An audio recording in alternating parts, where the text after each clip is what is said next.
Good evening, everybody. Can I have your attention, please?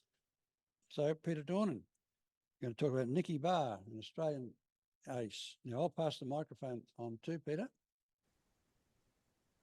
Okay, Peter, you should have the camera. Thank you. Thank you. Can you all hear me?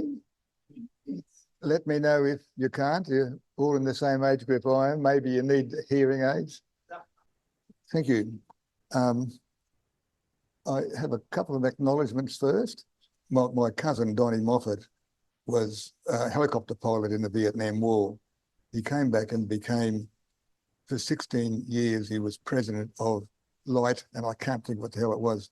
They do helicopter saves all over Australia and take people all over the place. And there was a famous time in 2014 when Maryborough was flooded and the helicopter flew in. There's a little girl. So if you like to concentrate on the sculpture behind you there, Dennis Baker, I was asked to do a sculpture of the incident where the helicopter flew down and saved this young girl standing on the rooftop with the floods around her. And so I did it for Donnie, and he had a major fundraising for the event, and he raised 10,000. It was called Flight Care. It was a Flight Care, something like that. Care Flight, thank you, yeah. And because it changed its name, and it raised $10,000. But I thought because we're into flying and helicopters, maybe you might be interested in the sculpture, which I've done. That's the second one I've done for him. And then my second one was my other cousin, Nev Deuce, who was, you know Nev? Yeah, I'm sure a few of you would. Nev was, he was a navigator with Canberra's also in the, and I thought he just might have been here tonight, but anyway, so that's my acknowledgements. So let me start. Why did I write Nicky Barr's story? It starts with my father, who died very young, and he died from war-caused disabilities. I didn't know why or much about him, except that he died young. And I found out that he died from Kokoda Trail damages. He got cancer from his Kokoda Trail, so it just shocked me that I didn't even know he was on the Kokoda Trail or much about his military history. He did not talk about it. So that led me to find out why I didn't know. And of course, that's a very famous photograph of the 39th Battalion. Dad was in the 2nd 25th. So that led me then. I had a mate also from the Air Force, Doug Tanner, some of you might know Doug, who used to take cadets on pilgrimages on Kokoda Trail. So Doug was a mate of mine, and he said, next time we go in 1983, he hurt himself badly. He came into my doorstep with a crook back. I said, next time we'll train up properly, and I would go with him. So that was in 1983, and we took 15 cadets over the Kokoda Trail. In those days, there was only about a handful of people would go over the trail. There was no markings. We got lost many times. We had to bush bash quite a bit. But it was a tremendous experience for me to get some idea why he didn't talk about Kokoda Trail. I wasn't being shot at, and I had just enough food. But so that led me then to be pretty satisfied to a certain extent about it. But then in 1992, at the 50th anniversary of Kokoda Trail, I was asked to do a sculpture to commemorate that. So I chose Bruce Kingsbury, Victoria Cross winner, the only VC winner on the trail, who was only a VC winner in the 700 men who died. I chose him. So when I presented the sculpture to the battalion, it made other men come and talk to me about it. And Stan Bissett was one of the ones that helped me. Stan was a captain on the trail at the time. His brother Butch was killed up there. And so when I came back from, I had all these men then started to tell me their stories about what happened on that day when Kingsbury was killed at the Battle of Isurava. So I came back and I realized I had a rich history here. So I wrote the first book in modern times on Kokoda Trail, and was called The Silent Men, for the very same reason why they didn't talk. And I found out mainly was that the experience was too hard to even discuss after the war, and they just wanted to get on with their lives. There were a few other reasons as well, but that was the main reason. Stan Bissett, who was a central character of my last book about Kingsbury, was a friend of Nicky Barr's. They both lived in Melbourne. They both played rugby union for Powerhouse. And there was only two of only three Victorians selected in the 1939 Wallabies. It was a pretty marvellous trip going to be had, and it was going to be one of the biggest sporting events of Australian history. They were going to go for 10 months around all the world, playing something like about 20 countries rugby union. And of course, Nicky was actually was a sprint champion for Victoria when he was 15 and 14 and 13. But then he went to play rules, but a friend of his said, let's come and try rugby union. And he liked the contact nature of rugby union. So he played rugby union, and him and Stan got in the team. They got to England on September the 2nd, the day before war started. So they spent the wartime sort of lifting sandbags around hotels. They came back hopping mad because they didn't have a chance to play for Australia. So they came back and Stan joined up the army in the 2nd 14th Battalion and fought on the Kokoda Trail. Nicky joined the Air Force. I first met Nicky Barr at El Alamein dinner. Dimity's father was in the Battle of El Alamein, and every year the veterans of Montgomery's 8th Army would meet at the United Service Club in Brisbane since about 1950 on the 23rd of October, the day the 12-day battle started. This is actually Dimity at El Alamein. There's a monument for it in the desert at El Alamein. And so every year, the veterans themselves would come along and tell about their experience. This is Dimity's father, Captain Dick Christ, and the second machine gunner. That's his brother-in-law who would also go along. And that's Lieutenant Squadron Leader Bruce Watson, DFC. Bruce actually was in the Battle of Britain. He flew Spitfires at the beginning. He then came back to the Battle of the Defence of Darwin, and then in 75 Squadron for the Battle of Milne Bay. He had quite a marked history. And so these two would go along every year. Then eventually they asked the sons along, and the sons-in-law along to hear these men talk. And eventually they did ask along the women and the wives. It was just what they did in those days.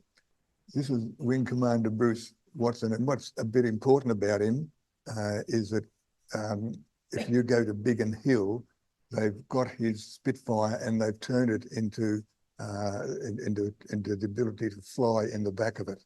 So you can go for a joyride.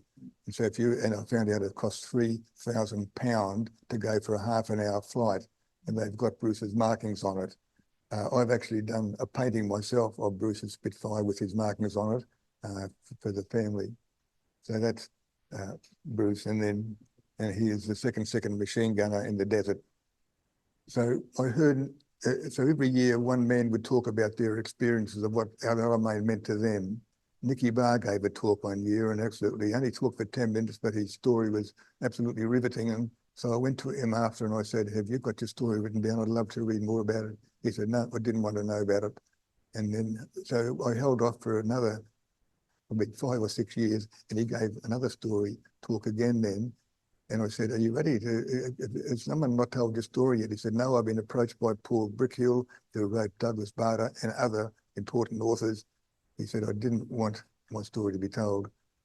So then, why did it take so long for Nicky's story to be told? Well, firstly, the same reason why I titled my first military book, The Silent Men, and that reason, and I'll just sort of say this, I was reminded of some lines penned by Sebastian Faulk in his novel Birdsong, a story of grim horrors of trench warfare in World War I France. The lines come from a soldier writing an introspective letter to his loved one after several months of witnessing and experiencing inhuman events. No child or future generation will ever know what this was like. They will never understand. When it is over, we will go quietly among the living and we will not tell them. We will talk and sleep and go about our business like human beings. We will seal what we have seen in the silence of our hearts, and no words will reach us. And that's one good reason why he didn't want to talk about it. The events were so horrendous. But secondly, he did not want to be defined by his military experience. He did not want to walk into a boardroom and somebody say, Nicky, tell us how you shot down 3 ME-109s in one day. He did not want that to happen. And indeed, his whole career went without most people knowing he'd even fly a plane. And he got eventually got an OBE for his work in the field that he chose. But eventually, he realised that I was writing Stan Bissett's story, and he liked it, and he came along to the book launch. And I said, would you like me to write your story? He said, yes, it's about time. It's about time my grandkids knew what happened. So for the next 2 years, I sat in with him, and in fact, it was 3 months I was down the coast. He lived at Southport, and I went there every Tuesday and Thursday morning for 3 months, but it took over 2 years to write the story. So he joined the RAF after returning with the Wallabies, and while fighting Rommel's Africa Corps at 26, he became squadron leader of 3 Squadron as part of Montgomery's 8th Army. In the British 8th Army, there were 20 squadrons, including 2 Australian squadrons, and number 3 Squadron became the preeminent one of all. So over the years, 3 warrior symbols have captured the public's imagination: the knight in shining armour, the laconic gun-toting cowboy, and the cocky, aggressive fighter pilot Ace. What sets the Ace apart is that the magic number of 5 victories sets him apart. Hundreds of thousands of men and women have trained to be fighter pilots. 1% or less ever enter combat. Only 0.0005% become aces. Nicky Barr was a double ace, so there's something special about it, and that's why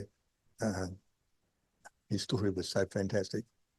Nicky gained his wings at Point Cook in 1940, and he came up here based at Archerfield, you might be interested to know, in 23 Squadron, which at that time had Wirraways and Lockheed Hudsons. While he was here, he became ADC to the Queensland Governor, Sir Leslie Wilson, because of his character, and he thought that would help him. He'd met a girl down in Melbourne, Dorothy Gore, Dot Gore, and he wanted to marry her, but her father wasn't too happy about him joining the army or the Air Force and going to war. But because he looked like he might have had a more solid job now with the governor, the father said, yes, you can marry him. So he went back to Melbourne, got married, and then straight away his papers came through for him to go to the Middle East, and he was in 3 Squadron. So within 12 months, Nicky became the highest fighter ace of the squadron, shooting 12 planes and 3 probables. There's a very high attrition rate at this stage because the Allies were outnumbered 5-1 by the Luftwaffe. In one desperate month, Nicky lost 10 of his 20 pilots, 50%. At the peak, Nicky flew a record 6 missions in a day. They only expected you to do 1 a day. Every now and then someone got to do 2, but right in the heat of it, Nicky got a record going up 6 times a day to face battle and possible death. Was a tremendous thing to do. While he was there and squadron leader at this stage, Sir William Dargie was the official war painter for Australia, for the National War Memorial, and he asked Nicky to pose for him. He stayed in Nicky's tent. They got to be very good friends, and Nicky was so exhausted and was so hot, he just fell asleep while he was painting. And this painting is now it's been in the War Memorial for years. And he wrote on the corner of the original one, "I'm sorry I fell asleep." Yeah, he was asleep. He was very somnolent. Yeah. So this is virtually where most of the battle was fought that he was involved in over Libya, around Benghazi, Bardia, Tripoli, and there's to the right in Egypt, there's El Alamein, Mersa, Matruh, and Tobruk. A lot of the fighting was around Tobruk area. Nicky was shot down 3 times, all behind enemy lines, once in flames, which earned him 3 flying boots. And you get a flying boot if you get shot down behind enemy lines, and you can get back. And he got 3 Caterpillar Club awards, which means if you're shot down and it hit the silk, so to speak, and had one with ruby eyes because his plane was in flames. So that made him a pretty rare sort of a character anyway. This was a famous painting that someone did of him. He was shot down at the time, he lived to fight another day. The first time he was shot down in January 1942, it was called, we've called in the chapter the Sensusi adventure.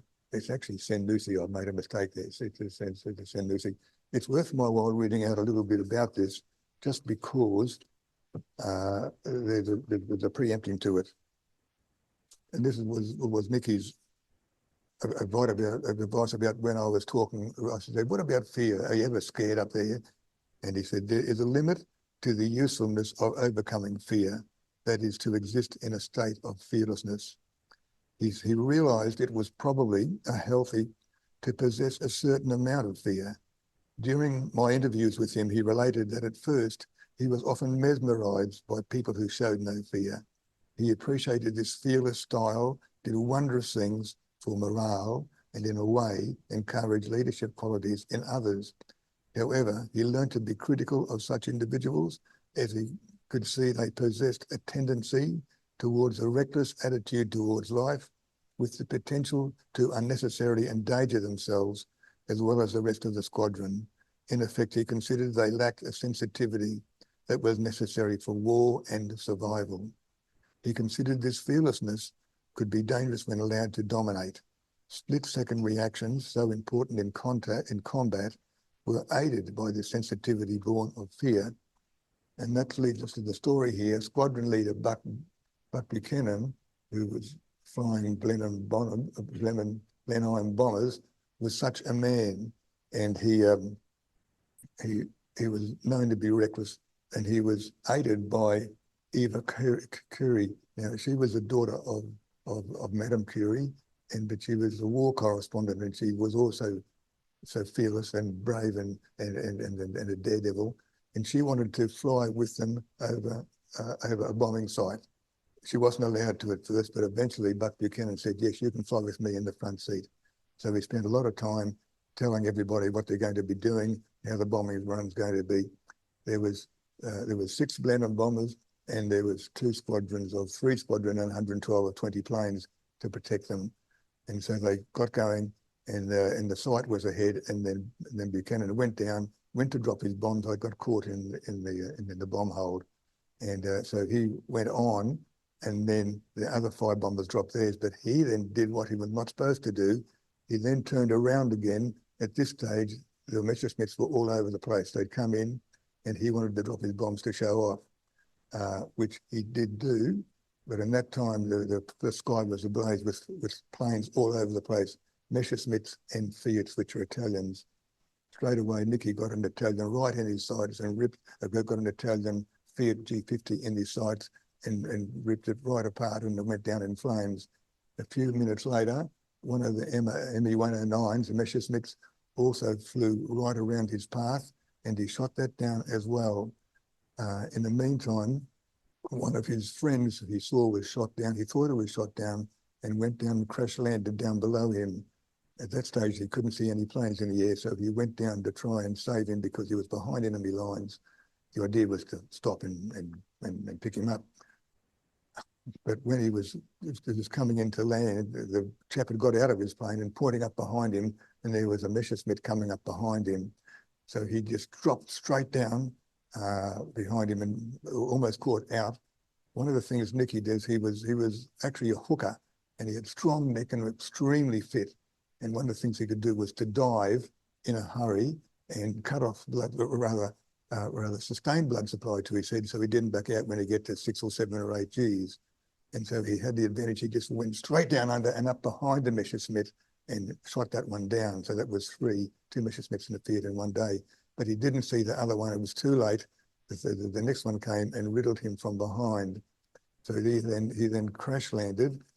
He couldn't get his wheels down. He crash landed and belly landed right amongst a lot of rocky outcrop. And he jumped out of the plane, hoping it wasn't going to burst into flames or roll over. As he did, the Messerschmitt came around again with the idea Nicky hoped to blow up the plane and not him, but he said, oh, he'd make it difficult for himself. He ran towards the plane, zigzagging flat out, and the machine, the Messerschmitt was shooting at him and blowing up shale from rocks and everything. And he finally jumped out of the way in time, but got himself badly wounded on his legs. The ME-109 went and blew up the plane, and luckily he didn't come around looking for Nicky again. But he was sitting there 30 kilometres behind lines and bleeding like mad and not knowing where to go. As it turned out, 6 Senussi Arabs came along, 6 Senussi tribe Arabs came along, and they were very friendly towards him, and there was a worry because they wouldn't have been too sure he wasn't Italian or German, because the Italians had come in before this war had gone and done a lot of nasty things to the Senussi tribes, and so they were very quick to kill any Italians or Germans. However, Nicky had a chit saying he was British or was from the British Army, and you're going to be rewarded if you get me back. So they took him they took him back to his tent and tended his wounds with herbs. The whole family was there, and then the next 5 days they evaded German and Italian patrols. They got caught up with 3 of them, but they got by and eventually came to a British patrol who took him back to safety, and he spent some time in hospital then. So it was a tremendous story. The second time he was shot down was what's called the Battle of the Cordon, which was over Libya. And there was a fierce battle going on between 2 belligerents, between Montgomery's 9th and Rommel. And he was attacking a battery of 88mm guns, which fired back at him. And he caught fire. He didn't catch fire. It just smashed his plane around. And he could see he was going to crash land. And it turned out he crashed in no man's land, right between the 2 warring parties. And he was lucky enough he pulled back he wasn't hurt. He pulled back the cockpit. And the big thing he did notice was how when he was up in the plane, it was a very nice, quiet, private little place there, and the war was going around him. The minute he landed, the war was absolutely horrendous, and noise overwhelmed him with big guns firing, and just going on everywhere. And but he was then got a call from someone, from a British person, with a microphone, or with a microphone saying, "You are in a minefield. Do not move. We're going to try and work out how to get you out." At the same time, the German patrols on the other side going to do the same thing. So there was a race to get through this minefield. And as it turns out, the British arrived just in time, and they took him to Brook Hospital, where they did up his wounds, and he flew again next day. The third time was at Mersa Matruh. Mersa Matruh was in Egypt, and while flying his third mission of the day, his engine just lost power, and he was then shot down by a Messerschmitt when he was at a vulnerable stage. He felt the bullets go into his leg, which really threatened his which was really a problem his whole life, was his left leg, because he was the plane and cockpit and motor burst into flames, and you could smell his flesh burning. The flames were in the cabin, and he couldn't get the cockpit back, and he worked like mad until he put one leg up there, and finally it did fly back. And he got out just before the plane hit the ground, but crashed hard, and then passed out when he landed. He was then taken prisoner by the Italians, and taken back to Italy. So he was taken first to Bergamo. Bergamo is just a little bit north of Lake Como, and a bit north of Milan. And there's a hospital there where he had surgery for his wounds. At first, the doctor in the field was a very charming German doctor who spoke English beautifully. Said, "I think your leg's too bad. We're going to have to cut it off." And he said, "Maybe I can get a second opinion," which went off very, very well. So I said, no. So he did get a second opinion from the same doctor. So he put his leg in plaster and said, with a bit of luck, it might just heal. So by the time he got to Bergamo, it had healed. They took off the plaster and there was maggots all inside, which fixed the wound up. And so then he decided he needed to escape. He just got married and he wanted to get home badly, strongly. And so he devised a plan.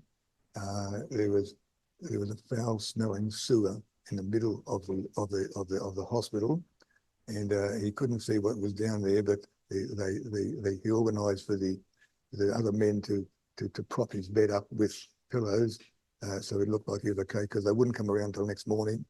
And then he went out at night time.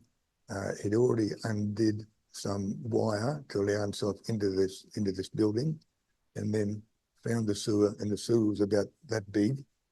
He took off all his clothes, and he had a map which he stuck up his backside, and he put his clothes around his neck, and he went into this dark, filthy, dark place, not knowing where he was going to go, and he slithered along quite a long way until he finally got to a T section, which he could feel, and then he could feel air coming from above. And he said, I'm probably going to die here. No one's going to know where I am, even what I'm doing. But anyway, he could feel, he could hear air, and he found some racks to hang on to, and he crawled up and found out that led into a manhole, I think, and got out, and he was outside. And so then from there he went. It was freezing cold, but he said, that was stupid. I've got no idea. I've got no other big plan. But he said, well, I'll try and get to Lake Como and get to Switzerland. So we started walking. Well, he went into a freezing cold stream, got himself all clean, got dressed again, and started hobbling along.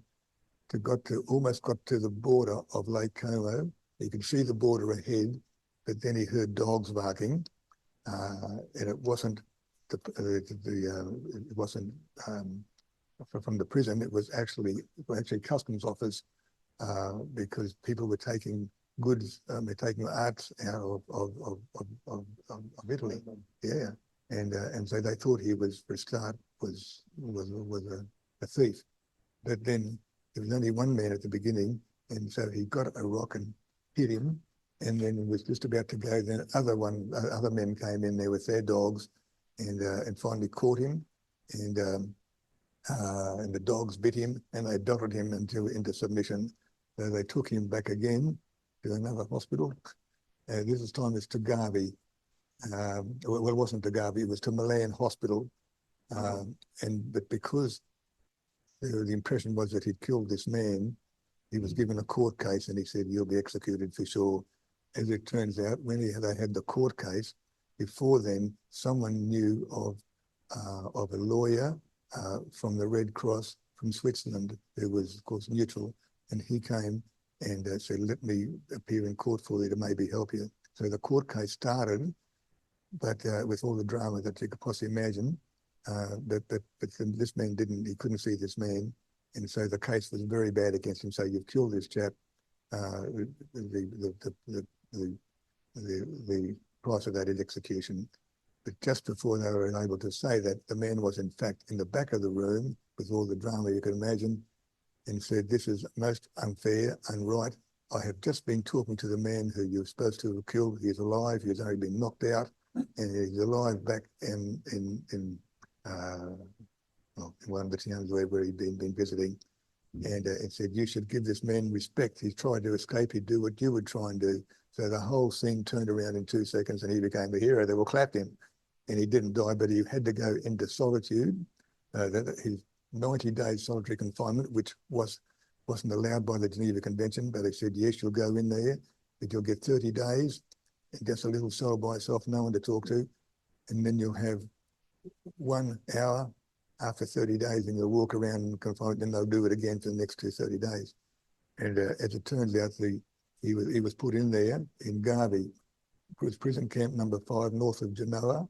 It's called the prison camp for dangerous officers, and it was and so he started his solitary confinement. Within a few days, though, one of the leading sort of prisoners knocked on his cell window from down below in the basement and said, look, if you're going to stay here, we can't get you out, but what you do, you think about your life, otherwise you'll go mad. So think about everything that you've done in your whole life, put it in a book form in your mind, and then just think about everything you can possibly ever done and what you're going to do. And that virtually what saved him for the 90 days. When he got out, by this time, the Italians were capitulating. This is in 1943. And so the Germans were coming in and taking over all the Italian things. So the Italians were actually starting to hate the Germans. And so he was taken by train well, on the way to Germany, which would have been probably the end of him. But then he and several people in his cattle train had already brought along board some forks and knives, and they hacked their way through the door. And one by one, they jumped out of the train. 6 of them jumped out as the train slowed down, and so he escaped. And he walked into a town, and he worked with he found people who there was a big, strong resistance with the Italians, and he worked with them for 3 months, and then he decided it was time to go. So in November 1943, while attempting to blow up a train with these boys' own annual stuff, he was taken prisoner again. He was then taken by train to Austria out of Italy. And as it turns out, one of the men had brought in a pair of chain cutters. It wasn't a very, very strong prison. And they cut through the barbed wire, and he escaped again. And he moved down from Austria through the Brenner Pass to Abruzzi in Italy in December 1943. He joined up with a special airborne operations group, which he saw walking through town, who were all undercover. And so once again, he took part in all sorts of clandestine operations, blowing up trains and doing all sorts of different things, making roadblocks and trying to harass the Germans all he could. And he was about to go over the Apennines again, but the SS caught him just before he went in, and he was imprisoned again, this time in a little prison cell at night time, and they locked the door on him with a big long key. And so they knew that there was half a dozen of them, but one Scottish soldier had the foresight. He'd actually tied a bit of wire around his ankle for just such for an occasion. And so he said, wait until they've all gone. So he undid the wire and then put his key in and grabbed hold of the lock and then turned the lock, and they all got out again. So Nicky led the group then until March 1944, doing all these activities, but they realized then after a while that they weren't making much of a difference, and the Germans were actually taking it out on the inhabitants or on the natives of the villages. So they decided they'd be better off just gaining information. So that's what they did. For the next couple of months, they just gained information and just infiltrated. But then he became burnt out and sick. So with 20 men, 21 months after being shot down, he climbed over the Apennines and he led them over. They were being attacked by German troop force, which was on there by an Alpine troop force. He shot back at them and got out, and eventually met the British 8th Army, who were the other side of there. And his ordeal was over, for which he received a military cross, which is unusual for an Air Force person to receive a military cross. He went back to Cairo, where he got a lot better, but he was awfully sick. And then he went to London to get better, to do even more recuperation. But when he started to get a lot better then, he realized that there was going to be a landing in Normandy. So he went over 2 days after D-Day, landed at Omaha Beach, and helped with the coordination behind lines. He did that for a few days, and then he came back again and then took up flying in typhoons to bomb the takeoff pads of 6 unmanned aircraft, the Flying Bomb or Doodlebug. He said he knows they did a lot of damage to them at the time. And then finally he came home via America, and he flew himself. He finally got into Port Moresby and flew himself from Port Moresby down to Melbourne in September 1944.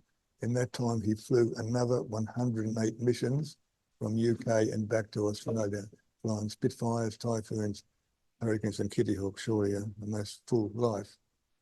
And we'll digress a bit now, because for me to write the books, and Dimity wanted me to write a book about her father and Alamein, which I did do, and to do that, And my next book was going to be about El Alamein. So I had 2 books lined up. So we needed to go and see what these places were like.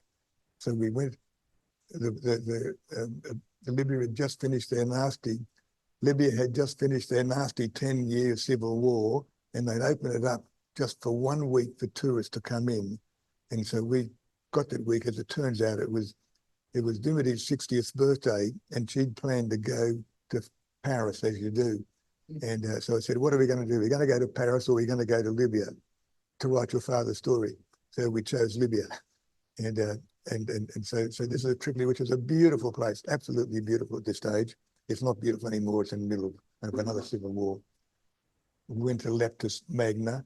And the great thing about the antiquities is that they're in the desert and very little damage is done to them. They stayed in beautiful, pristine condition. It's one of the best sites in the world. Then for Dimity's birthday, the Arabs, there was about 12 of us. They took these 3 20-year-old Land Rovers and drove them like Arab stallions out in the middle, right in the middle of the Sahara Desert. And we had a marvelous party for Dimity's birthday. No alcohol in Libya, but we still managed to have a great time. And here we are in the desert. There's an oasis behind there. It was just a really interesting adventure. And this is Bardia. So we went through all the places where the Australians had been. That was Bardia. It was a beautiful blue sea, as you can see. And that's Tobruk.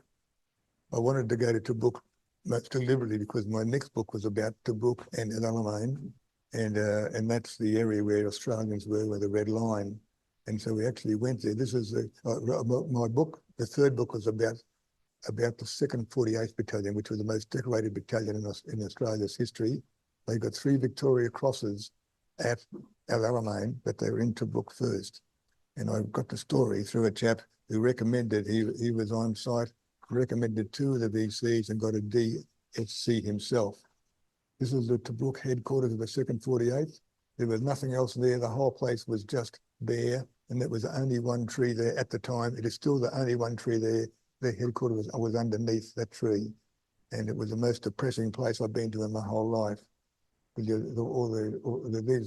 soldiers lived there. The rats of Tobruk were there for 9 months in this shocking condition in these trenches, but the place itself was an horrendously oppressive place. I was only there for half a day we were there for, and I was glad to get out. And there's Mersa Matruh, where practically every Australian, the 7th Division were there before they went to the Syrian campaign. The 9th Division were there, and it was that's what it is now, but it wasn't at the time. There's a little interesting story there out in the off the coast. There's a lovely little rock there, which was Antony and Cleopatra's hideaway. And if you go inside, there's a little rock pool there where they had a swim and they could have drinks, and personally, it was fantastically private.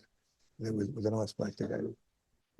And we actually had a service on the beach at Mersa Matruh, which was a nice moving thing to do. Very Australian we were. And we went then to Italy, and I decided I should like to see Garvey Prison, where no one ever escaped from, but that's where Nicky went by train up to, which he escaped out of. It is now a museum, and Nicky revisited also after the war and was upset they had to pay 100 lire to get into it, and he couldn't get out of it. So, and Nicky did return to Italy 18 times after the war to thank all the people who'd looked after him, all the villagers, to make sure everyone got enough. He was part of the organisation to make sure children got good educations, and he became very much a fabulous mentor and friend. He actually brought some people out to Australia when they wanted to migrate. So it was a lovely connection. And when I wrote the book, I actually got phone calls and letters from their relatives who are still alive now. And we finished up in Cairo, which I had to put in the one there. Then we had the book launch. At the time, it was the biggest book launch in Brisbane at the time. My launch of The Silent Men had 600 people at it. This had 800 people at it. And that's Nicky on the right, on my right, Stan Bissett on my left. We signed the books, and that is Dot, his wife. So he was 90 years old then, and what was interesting about the launch, or one of the legacies, which I'll just show you, was it was the biggest launch in Queensland at the time, 800 attendees. The story was on Australian Story that evening, which made the book really go well. It was #1 in Australia for 3 weeks and in the top 10 for 10 weeks. I also organised for 100 wallabies. At this stage, I was physio for the wallabies. I know, you don't know my history, but I was the first physio for the wallabies and the kangaroos. I was a sports med physio, and I still am. But that was when I was involved with the wallabies. And so I had 100 of them attend the launch, and then they discovered Nicky and Stan had been forgotten about. Every game that the wallabies played in after that, they would come out and motivate the players and give some tremendous, I went to a few games, and they gave tremendous pep talks about it. That was in 2003. Nicky died 2 years later at 92.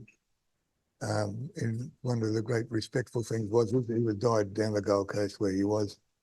At this stage, 3 Squadron was down at Williamstown over the border, and they flew up.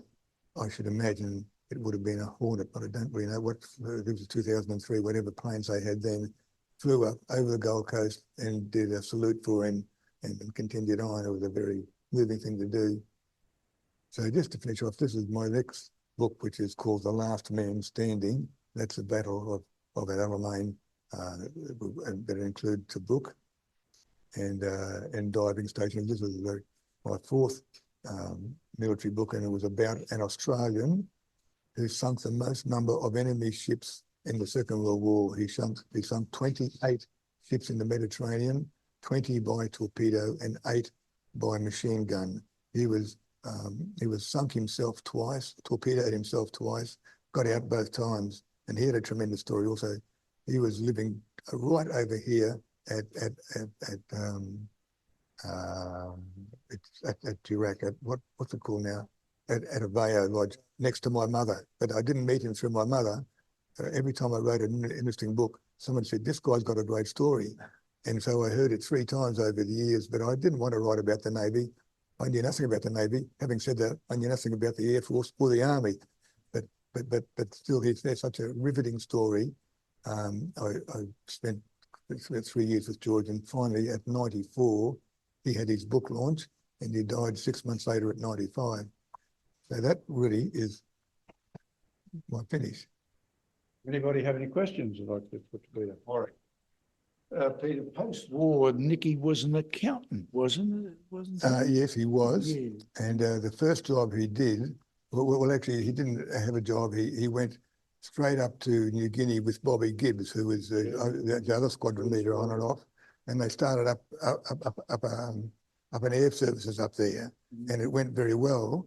But by this time, he'd had 2 kids and he didn't want them to be educated there. So he came back here, and the first job he did was with there's 9 brothers and 1 sister, and they started up a great big metal, a big production company where they went mining. And in fact, they did the Snowy Mountains scheme. Can someone tell me who it was? Thies. Thies. It was a Thies? Thies, thank you. It was Thies, yeah. It was Thies. Thank you. T-H-I-E-S. It was Thies Brothers. And he was accountant for them. But he spent most of his time breaking up arguments between the boys. There was 4 boys there and 1 sister who worked there. The other 5 were all involved. And then he did other jobs as well. But then eventually, he came up here to run a farm, but he found his limb was just too hard for that. So he sold the farm. It was outside of Kalanga, I think. But anyway, he then got involved with oils, not oils in the land, grapeseed oil, canola oil, all these sorts of oils, and he did very well there for many, many years. And that's when he got his OBE from. And he retired, as I'm about, yeah. Do you know where he is now? Where is he? Where he is? Yeah. Well, it could be. The quick answer is I don't know, because I was in Moscow when he died. And I was walking down the street, and I got a phone call from Chris Handy, telling me Nicky's died and they want me to do an obituary for the Courier Mail. I knew his story so well. I did an obituary and sent it through to him anyway, but I didn't go to his funeral. When his wife Dot died a year earlier, they didn't have a funeral for her either. It was a very private thing. So I don't really know where he's buried. I didn't even think to ask. No, it would be somewhere. It would be somewhere on the coast here, because he was living just inland from Nerang. You people out in Zoom land, any questions? Nope. Okay, all done. Okay, well, we'll wrap it up there. Thanks very much, Peter. Thank you. And join us for some supper. Yeah.